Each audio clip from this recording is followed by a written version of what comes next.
ಶಿರಸಿ ತಾಲೂಕಿನ ಅಂಡಗಿ ಪಂಚಾಯತ್ ವ್ಯಾಪ್ತಿಯಲ್ಲಿ ಸುರಿದ ಭಾರೀ ಮಳೆ ರೈತರನ್ನು ಚಿಂತಾಕ್ರಾಂತರನ್ನಾಗಿ ಮಾಡಿದ್ದು, ಗದ್ದೆಯಲ್ಲಿ ಕಟಾವು ಮಾಡಲಾಗಿದ್ದ ಭತ್ತದ ಗೊಣಬೆ ನೀರು ನಿಂತು ಮೊಳಕೆ ಒಡೆಯುವ ಹಂತಕ್ಕೆ ಬಂದು ತಲುಪಿದೆ. ಪ್ರಾರಂಭದಲ್ಲಿ ಉತ್ತಮ ಮಳೆಯಾಗಿದ್ದರಿಂದ ರೈತರ ಮುಖದಲ್ಲಿ ಮಂದಹಾಸ ಕಾಣುತ್ತಿತ್ತು. ಆದರೆ ಅದೇ ಮಳೆ ಕಟಾವು ಮಾಡಿದ ಸಂದರ್ಭದಲ್ಲಿ ಬಂದಿದ್ದರಿಂದ ರೈತರ ಕಣ್ಣಲ್ಲಿ ನೀರು ತರಿಸುವಂತೆ ಮಾಡಿದೆ.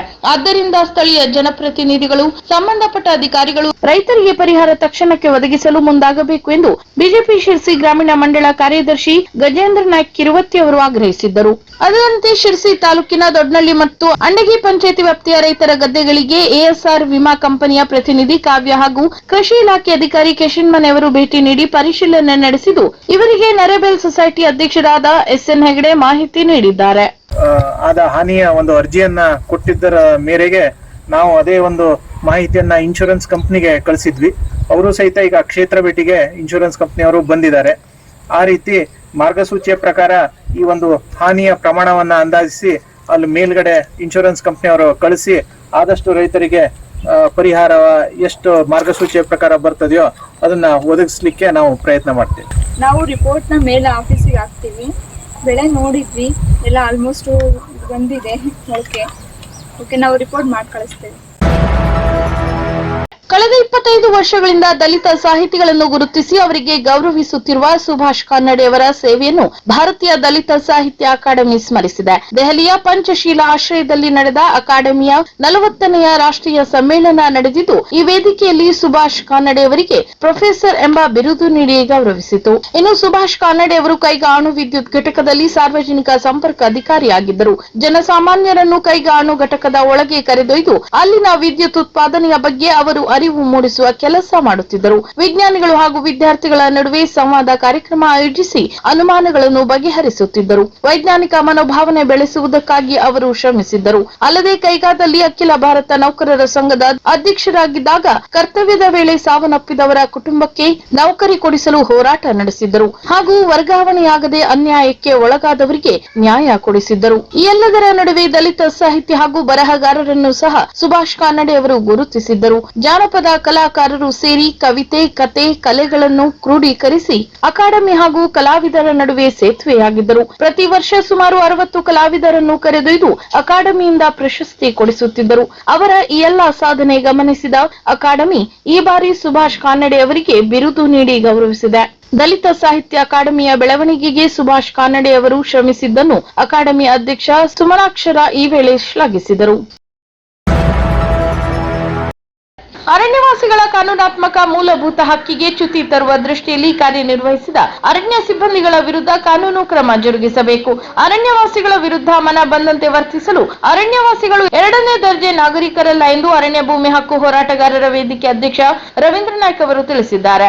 ಹೊನ್ನಾವರ ತಾಲೂಕಿನ ಚಿಕ್ಕನಗೋಡು ಗ್ರಾಮ ಪಂಚಾಯತ್ ವ್ಯಾಪ್ತಿಯ ಕೆಂಚಿಗಾರ ಗ್ರಾಮದ ಅರಣ್ಯವಾಸಿ ರಾಜು ತಿಮ್ಮಪ್ಪ ನಾಯ್ಕ ಅವರ ಸಾಗುವಳಿ ಕ್ಷೇತ್ರದಲ್ಲಿ ದೌರ್ಜನ್ಯವೆಸಗಿದ ಅರಣ್ಯ ಸಿಬ್ಬಂದಿಗಳ ಮೇಲೆ ಕಾನೂನು ಕ್ರಮ ಜರುಗಿಸುವಂತೆ ಮುಖ್ಯ ಅರಣ್ಯ ಸಂರಕ್ಷಣಾಧಿಕಾರಿ ವಸಂತ್ ರೆಡ್ಡಿ ಅವರ ಅನುಪಸ್ಥಿತಿಯಲ್ಲಿ ಕಚೇರಿ ವ್ಯವಸ್ಥಾಪಕರಿಗೆ ದೂರು ನೀಡಿದ ಸಂದರ್ಭದಲ್ಲಿ ಈ ಕುರಿತು ಅವರು ಮಾತನಾಡಿದರು. ನಿಮ್ಮಲ್ಲಿ RF ಏನು ಸವಿತಾ ದೇವಳಿಗ ಅಂತ ಏನು ಮೇಡಮ್ ಇದ್ದಾರೆ, 3 ಜೀಪ್ನಲ್ಲಿ 40ಕ್ಕಿಂತ ಹೆಚ್ಚು ಸಿಬ್ಬಂದಿಗಳು ಕರ್ಕೊಬಂದು ಅವನಿಗೆ ಏಕವಚನದಲ್ಲಿ ಮಾತಾಡಿ ಅವನಿಗೆ ನಿಮ್ಮ ಸಿಬ್ಬಂದಿಗಳು ಮೈ ಮುಟ್ಟಿ ಅವಾಚ್ಯಸದಿಂದ ಬೈದು ಜೀಪ್ನಲ್ಲಿ ಬಲಪ್ರಯೋಗವಾಗಿ ಅವನನ್ನ ಹಸ್ಕೊಂಡು ಕಚೇರಿ ಕೊಟ್ಟು ಅದು ಸಂಬಂಧಪಟ್ಟಂತೆ ಅರಣ್ಯಕ್ಕೂ ಕಾಯ್ದೆಯಲ್ಲಿ ಅರ್ಜಿ ಹಾಕಿದ್ದಾರೆ. ಆ ಅರ್ಜಿ ಪೆಂಡಿಂಗ್ ಇದೆ. ಇನ್ನು ಅರಣ್ಯ ಹಕ್ಕು ಕಾಯ್ದೆ ಅರ್ಜಿ ಸಲ್ಲಿಸಿ ಅರ್ಜಿ ವಿಚಾರಣೆ ಇರುವಂತಹ ಸಂದರ್ಭದಲ್ಲಿ ಅರಣ್ಯವಾಸಿಗೆ ಕಾನೂನಿನಲ್ಲಿ ಅವಕಾಶ ನೀಡದೆ ದೈಹಿಕ ಮಾನಸಿಕವಾಗಿ ಹಿಂಸೆ ನೀಡಿದಲ್ಲದೆ ನಷ್ಟವೆಸಗಿ ಕಾನೂನಿಗೆ ಚ್ಯುತಿ ತಂದಿರುವ ಅರಣ್ಯ ಸಿಬ್ಬಂದಿಗಳ ವಿರುದ್ಧ ಶೀಘ್ರ ಕಾನೂನು ಕ್ರಮ ಜರುಗಿಸುವಂತೆ ದೂರಿನಲ್ಲಿ ಉಲ್ಲೇಖಿಸಲ್ಪಟ್ಟಿದೆ ಎಂದು ಅವರು ತಿಳಿಸಿದ್ದಾರೆ. ಅಲ್ಲದೆ ಏಕಾಏಕಿಯಾಗಿ ಸಾಗುವಳಿ ಕ್ಷೇತ್ರಕ್ಕೆ 30ಕ್ಕಿಂತ ಹೆಚ್ಚು ಅರಣ್ಯ ಸಿಬ್ಬಂದಿಗಳು ಪೊಲೀಸ್ ರಕ್ಷಣೆಯೊಂದಿಗೆ ಪ್ರವೇಶಿಸಿ ಚಿತ್ರೀಕರಿಸುತ್ತಿರುವ ಮೊಬೈಲ್ ಅನ್ನು ಕಸಿದುಕೊಂಡು ಮಹಿಳಾ ಅಧಿಕಾರಿ ದರ್ಪದಿಂದ ವರ್ತಿಸಿ 40 ವರ್ಷದ ಗೇರು ಮರ, ಅದರ ಮಧ್ಯದಲ್ಲಿರುವ ಗಿಡವನ್ನು ಬುಡ ಸಹಿತ ಕಿತ್ತು ನಾಶಪಡಿಸಿ ಸರಿಸುಮಾರು 50,000 ರೂಪಾಯಿಗಳಷ್ಟು ನಷ್ಟಪಡಿಸಿ ಅರಣ್ಯವಾಸಿಗಳ ಮೇಲೆ ಕ್ರಿಮಿನಲ್ ಪ್ರಕರಣ ದಾಖಲಿಸಿ ಉದ್ದೇಶಪೂರ್ವಕವಾಗಿ ನ್ಯಾಯಾಧೀಶರ ಮನೆಗೆ ರಾತ್ರೋರಾತ್ರಿ ಹಾಜರುಪಡಿಸಿ ಮತ್ತು ಅರಣ್ಯ ಕಚೇರಿಯಲ್ಲಿ ಅನಾಗರಿಕವಾಗಿ ವರ್ತಿಸಿರುವ ಕುರಿತು ದೂರಿನಲ್ಲಿ ಅಧ್ಯಕ್ಷ ರವೀಂದ್ರ ನಾಯ್ಕ ಉಲ್ಲೇಖಿಸಿದ್ದಾರೆ. ಅಸ್ತಿತ್ವದಲ್ಲಿರುವಂಥ ಅರಣ್ಯ ಅತಿಕ್ರಮಣಕ್ಕೆ ಕಾನೂನು ಬಾಹಿರವಾಗಿ ಅವನಿಗೆ ಕಾರ್ಯಚ್ಯುತ ಮಾಡಿ 40 ತೆಂಗಿನ ಮರ 7-8 ವರ್ಷದ್ದು ಅದನ್ನು ತಗೊಂಡೋಗಿ ಅದು ನಾಶ ಮಾಡಿ ಮೇಲಿನ ಸಾಸಿ ಸಹಿತ ನಾಶ ಮಾಡಿಬಿಟ್ಟಿದ್ದಾರೆ. ಒಟ್ಟಾರೆ ಕಾನೂನು ದೃಷ್ಟಿಯಲ್ಲಿ ಈ ವಿಚಾರಕ್ಕೆ ಈ ವೇಳೆ ಹೋರಾಟಗಾರರ ವೇದಿಕೆ ಸಂಚಾಲಕರಾದ ಇಬ್ರಾಹಿಂ ಗೌಡಳ್ಳಿ, ಗಣೇಶ್ ನಾಯ್ಕ್, ಶ್ರೀಕಾಂತ್ ದೇಶಭಂಡಾರಿ ಹೊನ್ನಾವರ, ಭಾಸ್ಕರ್ ದೇಶಭಂಡಾರಿ ಹೊದಕೆ, ವಾಸುದೇವ್ ದೇಶಭಂಡಾರಿ, ರಿತೇಶ್ ನಾಯ್ಕ್, ಸುಧಾಕರ್ ದೇಶಭಂಡಾರಿ, ಗಣಪತಿ ನಾಯ್ಕ್, ನಾರಾಯಣ್ ನಾಯ್ಕ್, ಪರಶುರಾಮ್ ನಾಯ್ಕ್ ಸೇರಿದಂತೆ ಇನ್ನಿತರರು ಉಪಸ್ಥಿತರಿದ್ದರು. ಮಾಡೋದು ಅನಿವಾರ್ಯವಾಗುವುದು ಅನ್ನೋದನ್ನು ಕೊಡ್ಲಿಕ್ಕೆ ಮನವಿ ಕೊಟ್ಟಿದ್ದೇವೆ. ಮತ್ತೆ ಏನಾಗಿದೆ ಅಂತ ಹೇಳಿ ಬಹಳ ಬೇಸರದಿಂದ ನಿಮ್ಮ ಇಲಾಖೆ ಮನವಿ ಕೊಟ್ಟುಕೊಳ್ಳಿ ನಮ್ಮ ಪರಿಹಾರ ಸಿಕ್ತಂತ ನಮ್ಮ ಬಂದದ್ದಲ್ಲ. ಇಲ್ಲಿ ಹಿಂದೆ ಕೊಟ್ಟಂತ ಯಾವುದೇ ಜರವಳಿ ಕರ್ಕಿ ಪ್ರಕರಣ ಇರ್ಬೋದು. ಶಿರಸಿ ತಾಲೂಕಾ ವ್ಯವಸಾಯ ಹುಟ್ಟುವಳಿಗಳ ಸಹಕಾರ ಮಾರಾಟ ಸಂಘ ನಿಯಮಿತ ಶಿರಸಿ. ಟಿಎಂಎಸ್ ಶಿರಸಿಯ ಕೆಲವು ಸದಸ್ಯ ಸ್ನೇಹಿ ಸೌಲಭ್ಯಗಳು: ರೈತರ ಮಹಸೂಲು ಶಿಲ್ಕು ಬಗ್ಗೆ ಶುಲ್ಕರಹಿತ ಸುಸಜ್ಜಿತ ಗೋದಾಮು ವ್ಯವಸ್ಥೆ ಹಾಗೂ ದುವಾ ಹಾಕಿ ಅಡಿಕೆ ಆರಿಸಿ ಕೊಡುವ ವ್ಯವಸ್ಥೆ ಮತ್ತು ಫ್ಯೂಮಿಗೇಷನ್ ವ್ಯವಸ್ಥೆ. ಮಹಸೂಲು ವಿಕ್ರಿಯ ಮೇಲೆ 2023-24ನೇ ಸಾಲಿನಲ್ಲಿ ಸದಸ್ಯರಿಗೆ ಅಂತೂ 67,84,428 ಹಾಗೂ ಸದಸ್ಯ ಸಂಘಗಳಿಗೆ 66,59,613 ಸೇರಿ ಅಂತೂ 1,34,44,041 ಪ್ರೋತ್ಸಾಹಕಾರಿ ಬೆಳೆ. ಸದಸ್ಯರ ಹಾಗೂ ಕುಟುಂಬದವರ ಅನಾರೋಗ್ಯದ ಸಂದರ್ಭದಲ್ಲಿ ಧನ ಸಹಾಯ ನೀಡಲು ಟಿಎಂಎಸ್ ಆರೋಗ್ಯ ಸುರಕ್ಷಾ ಯೋಜನೆ 2023-24ನೇ ಸಾಲಿನಲ್ಲಿ 1,09,93,800ಕ್ಕೂ ಹೆಚ್ಚಿನ ಧನ ಸಹಾಯ. ರೈತರ ಮಹಸೂಲು ದರದ ಸ್ಥಿರತೆ ಕಾಪಾಡಲು ಸಂಘದಿಂದ ಟೆಂಡರ್ನಲ್ಲಿ 2023-24ನೇ ಸಾಲಿನಲ್ಲಿ 100 ಕೋಟಿಗೂ ಅಧಿಕ ಅಡಿಕೆ ಹಾಗೂ ಕಾಳುಮೆಣಸು ಖರೀದಿ. ರೈತರಿಗೆ ಉತ್ತಮ ಗುಣಮಟ್ಟದ ಪಶು ಆಹಾರ ಹಾಗೂ ಸಾವಯವ ಗೊಬ್ಬರ ನೀಡುವ ಸಲುವಾಗಿ ಟಿಎಂಎಸ್ ಬ್ರ್ಯಾಂಡ್ ನಲ್ಲಿ ಪಶು ಆಹಾರ, ಮೇವಚ್ಚು, ಭೂ ಸುರಕ್ಷಾ ಸಾವಯವ ಗೊಬ್ಬರಗಳ ಉತ್ಪಾದನೆ ಹಾಗೂ ಮಾರಾಟ. ಕೃಷಿ ವಿಭಾಗ ಬನವಾಸಿ, ದಾಸನಕೊಪ್ಪ ಶಾಖೆಗಳು ಹಾಗೂ ಶಿರಸಿ ಮತ್ತು ಬನವಾಸಿಯಲ್ಲಿ ಸುಸಜ್ಜಿತ ಸೂಪರ್ ಮಾರ್ಟ್. ಇನ್ನು ಠೇವುಗಳ ಮೇಲೆ ಆಕರ್ಷಕ ಬಡ್ಡಿ ದರ. 475 ದಿನಗಳ ಠೇವುಗಳಿಗೆ 8.50% ವಿಶೇಷ ಠೇವಣಿ ಯೋಜನೆ. ಈ ಸುವರ್ಣಾವಕಾಶವನ್ನು ನಿಮ್ಮದಾಗಿಸಿಕೊಳ್ಳಿ. ಷರತ್ತುಗಳು ಅನ್ವಯ. ವಿಶೇಷ ಠೇವಣಿ ಯೋಜನೆಯನ್ನು ಪ್ರಾರಂಭಿಸಲಾಗಿದೆ. 475 ದಿವಸಗಳ ಠೇವುಗಳಿಗೆ 8.5% ಬಡ್ಡಿ ದರ ನಿಗದಿಪಡಿಸಿಕೊಳ್ಳಲಾಗಿದೆ. ಸದಸ್ಯರು ಹಾಗೂ ಪ್ರಾಥಮಿಕ ಸಂಘಗಳು ಸಂಘದಲ್ಲಿ ಇನ್ನೂ ಹೆಚ್ಚಿನ ಠೇವನ್ನು ತೊಡಗಿಸಬೇಕಾಗಿ ಕೇಳಿಕೊಳ್ಳುತ್ತೇನೆ. ಭೇಟಿ ನೀಡಿ. ಶಿರಸಿ ತಾಲೂಕಾ ವ್ಯವಸಾಯ ಹುಟ್ಟುವಳಿಗಳ ಸಹಕಾರ ಮಾರಾಟ ಸಂಘ ನಿಯಮಿತ Sirsi. Phone number 08384236239, mobile number 9980113312. Honnavar ತಾಲೂಕಿನ ಸಾಲ್ಕೋಡ ಗ್ರಾಮ ಪಂಚಾಯತ್ ವ್ಯಾಪ್ತಿಯಲ್ಲಿ ನಡೆದ ಜೆಜೆಎಂ ಕಾಮಗಾರಿಯಲ್ಲಿ ಭ್ರಷ್ಟಾಚಾರ ನಡೆದಿದೆ ಎಂದು ಕರುನಾಡ ವಿಜಯ ಸೇನೆ ಜಿಲ್ಲಾಧ್ಯಕ್ಷ ವಿನಾಯಕ್ ಆಚಾರ್ಯ ಆರೋಪಿಸಿದರು. ಅವರು ಹೊನ್ನಾವರ ಪಟ್ಟಣದ ಖಾಸಗಿ ಹೋಟೆಲ್ನಲ್ಲಿ ನಡೆದ ಮಾಧ್ಯಮಗೋಷ್ಠಿಯಲ್ಲಿ ಮಾತನಾಡಿ, ಸಾಲ್ಕೋಡ ಭಾಗದಲ್ಲಿ ಜೆಜೆಎಂ ಕಾಮಗಾರಿ ಅಪೂರ್ಣಗೊಳಿಸಿ ಬಿಲ್ ಮಾಡಿರುವ ಬಗ್ಗೆ ಸ್ಥಳೀಯರಿಂದ ಸಂಘಟನೆಗೆ ದೂರು ಬಂದಿತ್ತು. ಈ ಬಗ್ಗೆ ನಾವು ಜೆಜೆಎಂ ಆಪ್ನಲ್ಲಿ ಹೆಚ್ಚಿನ ಮಾಹಿತಿ ಕಲೆ ಹಾಕಿದಾಗ ಗೋಲ್ಮಾಲ್ ನಡೆದಿರುವುದು ಬೆಳಕಿಗೆ ಬಂದಿದೆ. ಸ್ಥಳಕ್ಕೆ ಹೋಗಿ ಪರಿಶೀಲನೆ ಮಾಡಿದರೆ ಅಲ್ಲಿ ಕೆಲಸವನ್ನು ಪೂರ್ಣಗೊಳಿಸದೆ ಬಿಲ್ ಪಾವತಿ ಮಾಡಿಕೊಂಡಿದ್ದಾರೆ ಎಂದು ಆರೋಪಿಸಿದರು.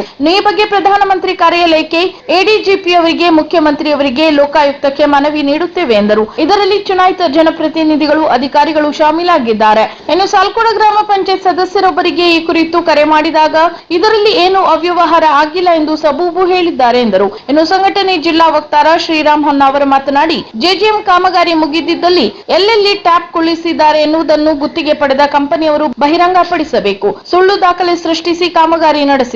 ಈ ಬಗ್ಗೆ ಮುಂದಿನ ದಿನಗಳಲ್ಲಿ ದಾಖಲೆ ಸಹಿತ ಬಹಿರಂಗಪಡಿಸಿ ಜಿಲ್ಲಾದ್ಯಂತ ಹೋರಾಟ ಮಾಡುವುದಾಗಿ ತಿಳಿಸಿದರು. ಇನ್ನು ಈ ಸಂದರ್ಭದಲ್ಲಿ ಸಂಘಟನೆಯ ತಾಲೂಕಾ ಉಪಾಧ್ಯಕ್ಷ ಸಂದೇಶ್ ನಾಯ್ಕ್, ಸಾಮಾಜಿಕ ಜಾಲತಾಣದ ಶ್ರೀನಿವಾಸ್ ನಾಯ್ಕ್, ನಿತೀಶ್ ನಾಯ್ಕ್, ಆಕಾಶ್ ಮಡಿವಾಳ್, ರೋಹಿತ್ ಹಳ್ಳೇರ್, ಭಾಸ್ಕರ್ ಹಳ್ಳೇರ್ ಉಪಸ್ಥಿತರಿದ್ದರು. ಶಿರಸಿಯಲ್ಲಿ ಶ್ರೀ ದತ್ತ ಹಾಗೂ ಶ್ರೀ ಶ್ರೀಧರ ಸ್ವಾಮಿಗಳವರ ಜಯಂತಿ ಉತ್ಸವದ ಅಂಗವಾಗಿ ಚಿಪಗಿಯ ವನಶ್ರೀ ಮಾರುತಿ ದೇವಾಲಯದಿಂದ ಪಾದುಕಾಶ್ರಮದವರೆಗೆ ಪಾದಯಾತ್ರೆ ನಡೆಸಲಾಯಿತು. ಇನ್ನು ಪಾದಯಾತ್ರೆಯಲ್ಲಿ ನೂರಾರು ಶ್ರೀ ದತ್ತ ಹಾಗೂ ಶ್ರೀ ಶ್ರೀಧರ ಸ್ವಾಮಿಗಳವರ ಭಕ್ತರು ಪಾಲ್ಗೊಂಡಿದ್ದರು.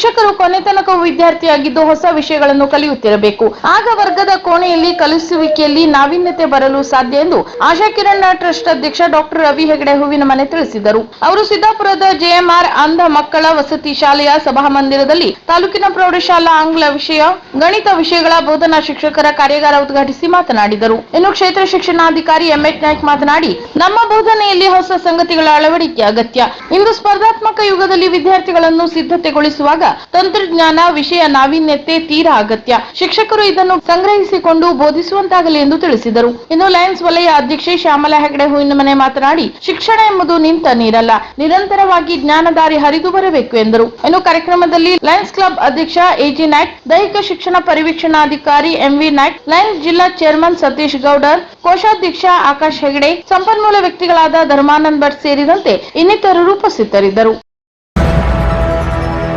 ಹಳ್ಯಾಳ ಪಟ್ಟಣದಲ್ಲಿ ಅಡ್ಡಾದಿಡ್ಡಿ ಬೈಕ್ ಓಡಿಸುತ್ತಿದ್ದವರನ್ನು ತಡೆದ ಪೊಲೀಸರು ವಾಹನದ ದಾಖಲಾತಿ ಪರಿಶೀಲನೆ ನಡೆಸಿದ್ದರು. ಈ ವೇಳೆ ವಿಮೆ ಇಲ್ಲದ ವಾಹನಗಳಿಗೆ ವಿಮೆ ಮಾಡಿಸಿದ್ದು, ಮೊಂಡುತನ ತೋರಿದ 26 ಬೈಕ್ ಮಾಲಕರಿಗೆ ನ್ಯಾಯಾಲಯದ ತಿರುಗಾಟ ಮಾಡಿಸಿದ್ದಾರೆ. ಮಂಗಳವಾರ ಬೆಳಿಗ್ಗೆ ಫ್ಯಾಕ್ಟರಿ ಕ್ರಾಸ್ನ ಸರ್ಕಲ್ ಬಳಿ ನಿಂತ ಪೊಲೀಸರು ಅಮಾರ್ಗವಾಗಿ ಸಂಚರಿಸುವ ಎಲ್ಲ ವಾಹನಗಳ ತಪಾಸಣೆ ನಡೆಸಿದ್ದಾರೆ. ಮುಖ್ಯವಾಗಿ ಬೈಕ್ ಇನ್ಶೂರೆನ್ಸ್ ಕುರಿತು ಜನರಲ್ಲಿ ಅರಿವು ಮೂಡಿಸಲಾಯಿತು. ಅಲ್ಲದೆ ಇನ್ಶೂರೆನ್ಸ್ ಇಲ್ಲದ ವಾಹನ ಮಾಲಕರಿಗೆ ವಿಮೆಯ ಮಹತ್ವದ ಬಗ್ಗೆ ತಿಳಿಸಿದರಲ್ಲದೆ 128 ವಾಹನಗಳನ್ನು ವಶಕ್ಕೆ ಪಡೆದು ಆ ವಾಹನದ ಮಾಲಕರಿಗೆ ಸ್ಥಳದಲ್ಲಿಯೇ ವಿಮೆ ಮಾಡಿಸಿದ್ದಾರೆ. ಇನ್ನು ಈ ವೇಳೆ 26 ವಾಹನ ಮಾಲಕರು ದಾಖಲಾತಿ ತೋರಿಸಿರಲಿಲ್ಲ.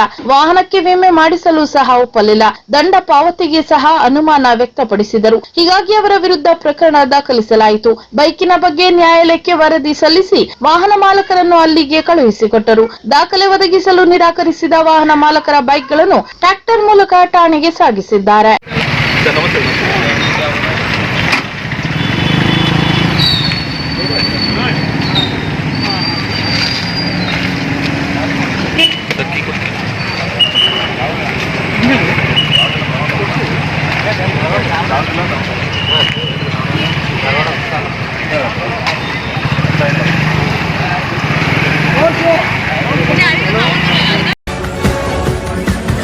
Okay.